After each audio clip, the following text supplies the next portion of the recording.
Well, the word cancer can strike terror into the heart of anyone when first diagnosed, but it can also be a word of empowerment and encouragement when someone battles the disease and comes out victorious. So here to tell us about CHI Memorial's celebration in life in all of its stages is Robin Darling. Thanks for joining us. Hi, thank you for having us. Thank you. I hope you had a good morning. So we are talking about Survivorship Day Celebration of Life at CHI Yes. Memorial, National Cancer Survivors Day. Tell me a little bit about the day. Well, actually, I'm not sure historically where it started, but it's always been the first Sunday in June, and it's a nationwide day. It's not just CHI Memorial. So we're celebrating anyone who survived cancer. For a lot, survivors means I've been through treatment, I'm completely on the other side. And for some people, it's just those beginning. The day after cancer diagnosis, that next day you're still a survivor. Right. So we're celebrating everyone because through you are treatment. A survivor at all stages. At all stages, correct. And almost everyone has been affected in some shape, form, or fashion by cancer. They know someone, or them personally, or a family member. So tell me a little bit more about what this day really means to not only the cancer survivors themselves, but their family and friends. Yes, it's very important. You know, the only person to walk through cancer is the patient themselves. Everyone's on the journey with them, but it's their journey. Right. Whether it's be our support staff, whether nurse navigators, dietitians, social workers, whether it's their physicians or their nurses, but it's also their husband, their neighbor, their children go through it. So we're just here to provide examples, like you said before, for those who have gone through it. And we will have speakers, both of our staff and from survivors, those who work with support groups, have advocacy type programs, just to tell them what it's like and what their journey is going to be like, more so than just us. And the celebration is not just for those who are currently battling cancer. Even if they have been victorious for 5-10 years now, we still want to celebrate exactly. them. They respect life probably a little bit more than what everybody else does. So it's just real important to include those. No matter how far you're out for Survivor, you're welcome to this celebration. It's a drop-in event. So it's going to be from 1 to 4, so you don't have to expect to spend the whole day there.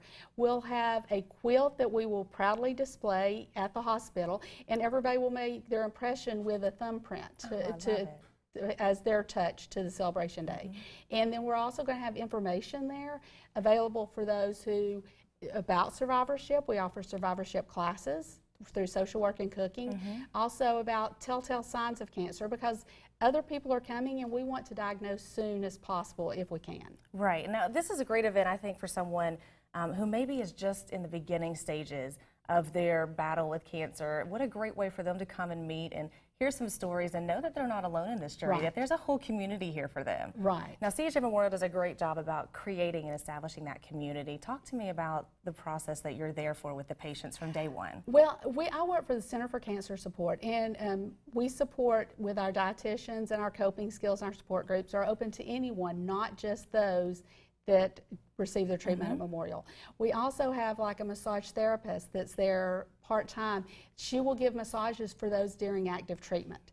So we're there for every part of that. We get phone calls about what people may think are silly questions, but when you have the question, it's not a silly question. Right. So it's up for us to kind of help manipulate, or not manipulate, but navigate them toward the right answer and the right solution. Because it really is a mind, body, and spirit journey. It is. It really is. Now, you gave me some stats here that I just want to kind of hit on. We talked about how everyone seems to be affected by it in some way or the matter, touched by it.